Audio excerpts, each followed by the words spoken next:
Hi നമസ്കാരം. ഇന്നത്തെ നമ്മുടെ റെസിപ്പി എന്ന് പറയുന്നത് എണ്ണയിൽ മുക്കി പൊരിക്കാതെ വളരെ എളുപ്പത്തിൽ നമുക്ക് തയ്യാറാക്കിയെടുക്കാവുന്ന എന്നാൽ കഴിക്കാൻ നല്ല സൂപ്പർ ടേസ്റ്റി ആയിട്ടുള്ള നല്ല മൊഞ്ചുള്ള ഒരു പലഹാരമാണ് കേട്ടോ. അപ്പോൾ ഇതെങ്ങനെയാണ് ഉണ്ടാക്കിയെടുക്കുന്നതെന്നുള്ളത് നോക്കാം. ഇതിനു വേണ്ടി ആദ്യം നമുക്ക് ഒരു ബൗളിനകത്തോട്ടേക്ക് 1/2 കപ്പ് അളവിൽ മൈദ ചേർക്കാം. അപ്പോൾ മൈദ വെച്ചിട്ടാണ് നമ്മൾ ഈ റെസിപ്പി ചെയ്യുന്നത്.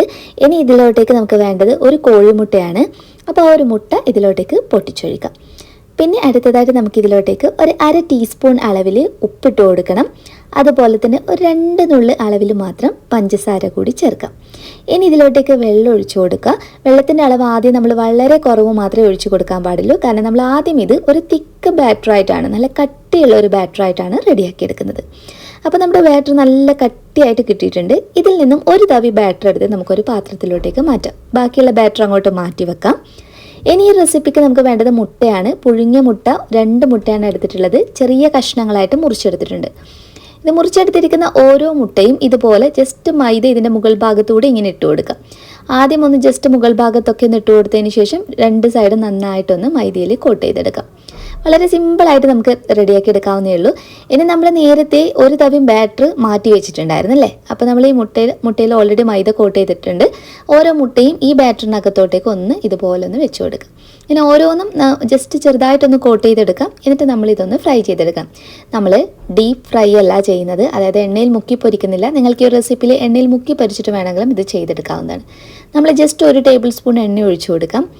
എന്നിട്ട് ഇതിനകത്തോട്ടേക്ക് നമ്മൾ കോട്ട് ചെയ്ത് വെച്ചിരിക്കുന്ന ഓരോ മുട്ടയുടെ പീസ് ഇതുപോലെ വെച്ച് കൊടുത്തിട്ട് ഒന്ന് കുക്ക് ചെയ്തെടുക്കണം. വളരെ ഫാസ്റ്റായിട്ട് ഇത് നല്ല രീതിയിൽ മൊരിഞ്ഞ് നല്ല ക്രിസ്പി ടെക്സ്ചറിലായിട്ട് നമുക്ക് കിട്ടും കേട്ടോ. ഇത് തന്നെ എണ്ണയിൽ ഡീപ്പ് ഫ്രൈ ചെയ്തിട്ട് നിങ്ങൾക്ക് ഒരു റെസിപ്പി ചെയ്യാവുന്നതാണ്. പക്ഷേ ഇതിനേക്കാളും ബെറ്റർ ഇതാണ്. ഇത് കണ്ടോ, ഞാനിപ്പോൾ എടുത്ത് കാണിക്കുമ്പോൾ നിങ്ങൾക്ക് മനസ്സിലാവുന്നില്ല, നല്ല ക്രിസ്പി ആയിട്ട് വന്നിട്ടുണ്ട്. തിരിച്ചിട്ട് കൊടുക്കാം. 2 സൈഡും നല്ല രീതിയിലൊന്ന് കുക്ക് ചെയ്തെടുക്കാം. അപ്പോൾ മുട്ട നല്ല രീതിയിൽ റെഡി ആയിട്ടുണ്ട്. ഒരു പാത്രത്തിനകത്തോട്ടേക്ക് മാറ്റാം. അപ്പോൾ ഇതിനകത്ത് നമ്മൾ മുട്ട ഫ്രൈ ചെയ്തതിൽ തന്നെ എണ്ണ ബാക്കിയുണ്ട്. നമ്മൾ 1 ടേബിൾ സ്പൂൺ എണ്ണ ഒഴിച്ചു കൊടുത്താൽ ആ എണ്ണയിലോട്ടേക്ക് തന്നെ നമ്മൾ ഇനി എണ്ണയൊന്നും ഒഴിച്ചു കൊടുക്കണ്ട. ആ ഒരു ഇത്തിരി എണ്ണ, ആ ഒരു നനവ് മാത്രം മതി കേട്ടോ. ഇതിലോട്ടേക്ക് നമുക്ക് ഒരു വെളുത്തുള്ളി ചെറുതായിട്ട് അരിഞ്ഞിട്ടുള്ളത്, 1-2 പച്ചമുളക് പൊടിയായി അരിഞ്ഞിട്ടുള്ളത് ചേർക്കാം. എന്നിട്ട് എണ്ണയിൽ ചെറുതായിട്ടൊന്ന് മൂപ്പിച്ചെടുക്കണം. ഇതൊന്ന് റെഡിയായി വരുമ്പോഴത്തേക്കും ഇതിലോട്ടേക്ക് നമുക്കൊന്ന് സവാള ചേർക്കാം. സവാള നമ്മൾ ചില്ലി ചിക്കനൊക്കെ റെഡിയാക്കി എടുക്കുമ്പോൾ എങ്ങനെയാണോ സവാള കട്ട് ചെയ്യുന്നത് ആ ഒരു രീതിയിലാണ് ഞാൻ മുറിച്ചെടുത്തിട്ടുള്ളത്. ഇങ്ങനെ ചെയ്യണം നിർബന്ധമൊന്നുമില്ല, നിങ്ങൾക്ക് ഇഷ്ടമുള്ള ഷേപ്പിൽ കട്ട് ചെയ്തെടുക്കാവുന്നതാണ്. ഒരു മീഡിയം സൈസുള്ള സവാളയും ഒരു ചെറിയ പീസ് ക്യാപ്സിക്കവും അതുപോലെ ഒരു ചെറിയ പീസ് തക്കാളിയാണ് ഞാൻ എടുത്തിട്ടുള്ളത്.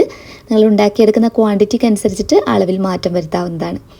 ആവശ്യത്തിനുള്ള ഉപ്പിട്ട് കൊടുത്തതിന് ശേഷം വളരെ കുറഞ്ഞൊരു സമയം മാത്രം ഹൈ ഫ്ലെയിമിലിട്ടിട്ടൊന്ന് മിക്സ് ചെയ്തെടുക്കാം. ഫ്ലെയിം നന്നായിട്ട് കൂട്ടിയിട്ടിട്ടാണ് നമ്മളിത് മിക്സ് ചെയ്തെടുക്കുന്നത്. സവാളയും അതുപോലെ തന്നെ ക്യാപ്സിക്കൊന്നും ഒത്തിരി സമയം വഴറ്റേണ്ട ആവശ്യമില്ല. ചെറുതായിട്ട് സോഫ്റ്റായി വരുമ്പോൾ ഇതിലോട്ടേക്ക് 1 ടീസ്പൂണോളം കുരുമുളക് പൊടി ഇട്ട് കൊടുക്കാം. അതുപോലെ തന്നെ നമ്മൾ പിരിയൻ മുളകിൻ്റെ പൊടി ഒരു 1/4 ടീസ്പൂൺ തുടങ്ങി 1/2 ടീസ്പൂൺ ഓളം ഉപയോഗിക്കാവുന്നതാണ്. നന്നായിട്ടൊന്ന് മിക്സ് ചെയ്തിട്ട് യോജിപ്പിച്ചെടുക്കാം. ഇതിലോട്ട് 1 ടേബിൾ സ്പൂണോളം ടൊമാറ്റോ സോസ് ഒഴിച്ചു കൊടുക്കാം. ഇനി നമുക്കിതിലോട്ട് സോയാ സോസാണ് വേണ്ടത്. അത് വളരെ കുറഞ്ഞൊരു അളവിൽ മതി. ഒരു 1/4 ടീസ്പൂണൊക്കെ തന്നെ, ടീസ്പൂണാണ് കേട്ടോ, 1/4 ടീസ്പൂൺ തന്നെ ധാരാളമാണ്. ഒരു ഇത്തിരി പഞ്ചസാര ഇട്ട് കൊടുത്തിട്ടുണ്ട്. ഉപ്പ് നോക്കിയിട്ടൊന്ന് അഡ്ജസ്റ്റ് ചെയ്യാം. ഈ ഒരു സമയത്ത് തന്നെ ഷാലോ ഫ്രൈ ചെയ്ത് വെച്ചിരിക്കുന്ന മുട്ടയുടെ പീസ് കൂടി ഇതിലോട്ടേക്ക് ചേർക്കാവുന്നതാണ്.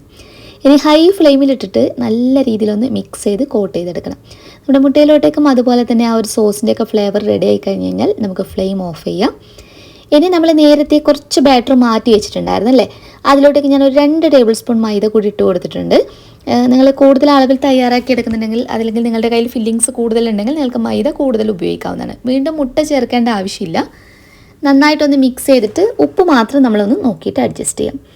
ഇനി ഈ ഒരു ബാറ്ററിൻ്റെ പാകം എന്ന് പറയുന്നത് നല്ല ലൂസായിട്ടുള്ള കൺസിസ്റ്റൻസിയിലാണ് വേണ്ടത് കേട്ടോ. നല്ല ലൂസായിട്ടുള്ള ഒരു പാകത്തിലാണ് നമ്മൾ റെഡിയാക്കി എടുക്കുന്നത്. ഇനി നമ്മൾ സാധാരണ ദോശ ചുട്ടെടുക്കില്ലേ, അതുപോലെ തന്നെ ഒരു ഇത്തിരി എണ്ണ നനച്ചു കൊടുക്കാം. എണ്ണയ്ക്ക് പകരം ബട്ടറോ നെയ്യോ ഒക്കെ ഉപയോഗിക്കാം. വളരെ കുറഞ്ഞൊരു അളവിൽ മാത്രം എണ്ണ ഗ്രീസ് ചെയ്ത് കൊടുത്തിട്ട് ഇതുപോലെ ഓരോ ദോശയായിട്ടൊന്ന് ചുട്ടെടുക്കാം. ഇനി തയ്യാറാക്കി വെച്ചിരിക്കുന്ന ദോശയിലോട്ടേക്ക് നമ്മുടെ ഫില്ലിങ്സ് ഇതുപോലെ വെച്ച് കൊടുക്കാം. ഇനി ഇതൊന്ന് മടക്കി എടുക്കണം. നമ്മുടെ ആ മൈദ മാവ് തന്നെ ഞാൻ ഒരു ഇത്തിരി എടുത്തിട്ട് ഇതുപോലെ ഒന്ന് ഇത് ഒട്ടിച്ചു കൊടുക്കാൻ വേണ്ടി കൂടി യൂസ് ചെയ്യുന്നുണ്ട് കേട്ടോ. അപ്പോൾ ആ ഒരു മാവ് വെച്ചിട്ടാണ് നമ്മൾ എല്ലാ കാര്യങ്ങളും ചെയ്യുന്നത്. ഇതുപോലെ ഒന്ന് ഫോൾഡ് ചെയ്തെടുത്തിട്ടുണ്ട്. നിങ്ങൾക്ക് ഇഷ്ടമുള്ള ഷേപ്പിൽ ഫോൾഡ് ചെയ്തെടുക്കാം.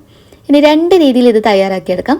ഒന്നുകിൽ കുറച്ച് ബട്ടർ പാനിലോട്ടേക്ക് സ്പ്രെഡ് ചെയ്ത് കൊടുത്തിട്ട് ബട്ടറിൽ ചെയ്യുമ്പോഴായിരിക്കും നല്ല ടേസ്റ്റ് ഉണ്ടാവുക. ബട്ടർ സ്പ്രെഡ് ചെയ്ത് കൊടുക്കുക. എന്നിട്ട് 2 സൈഡും നന്നായിട്ട് ഹൈ ഫ്ലെയിമിലിട്ടിട്ടൊന്ന് മൊരിയിച്ചെടുക്കാം.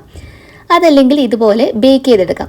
ബേക്ക് ചെയ്തെടുക്കുകയാണെങ്കിൽ കുറച്ച് പാൽ ഇതിൻ്റെ മുകൾ ഭാഗത്തായിട്ടൊന്ന് ഗ്രീസ് ചെയ്ത് കൊടുക്കാം. അതല്ലെങ്കിൽ മുട്ട വേണമെങ്കിൽ സ്പ്രെഡ് ചെയ്ത് കൊടുക്കാം. എന്നിട്ട് ഞാനിപ്പോൾ കാണാൻ കുറച്ച് ഭംഗിക്ക് വേണ്ടി മാത്രമാണ് കുറച്ച് എള്ളിട്ട് കൊടുക്കുന്നത്. തികച്ചും ഓപ്ഷണലാണ്, ഒരു നിർബന്ധവും ഇല്ല. അപ്പോൾ ഓവനുള്ളവർ ഇങ്ങനെ റെഡിയാക്കി എടുക്കുക. അതല്ലെങ്കിൽ പാനിൽ ചെയ്തെടുത്താൽ ഇത് നല്ല ക്രിസ്പിയായിട്ട് നല്ല ടേസ്റ്റി ആയിട്ട് നമുക്ക് റെഡിയാക്കി എടുക്കാം. 230 ഡിഗ്രി സെൽഷ്യസിലാണ് ഞാനിതിപ്പോൾ ഓവൻ ചൂടാക്കി എടുത്തിട്ടുള്ളത്. ഞാനിപ്പോൾ ആദ്യം മുകളിലത്തെ കോയിലാണ് ഒരു 5 മിനിറ്റ് ഹീറ്റ് ചെയ്തിട്ടുള്ളത് കേട്ടോ. അപ്പോൾ ഒരു 10-15 മിനിറ്റിനുള്ളിൽ തന്നെ ഇത് 2 സൈഡും നമുക്ക് മൊരിയിച്ച് കിട്ടും.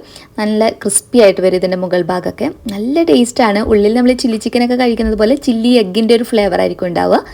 പുറമേ നല്ല ക്രിസ്പി ടെക്സ്ചറും ആയിരിക്കും. അപ്പോൾ എല്ലാവരും ട്രൈ ചെയ്ത് നോക്കുക. നിങ്ങൾക്ക് എന്തായാലും ഇഷ്ടമാവും. റെസിപ്പി ഇഷ്ടപ്പെടുവാണെങ്കിൽ ലൈക്ക് ചെയ്യുക, ഇഷ്ടപ്പെട്ടില്ലെങ്കിൽ ഡിസ്ലൈക്ക് ചെയ്യുക. നെക്സ്റ്റ് വീഡിയോയിൽ വീണ്ടും നമുക്ക് നല്ലൊരു വെറൈറ്റി കാണാം. അതുവരെ ടേക്ക് കെയർ. Bye bye.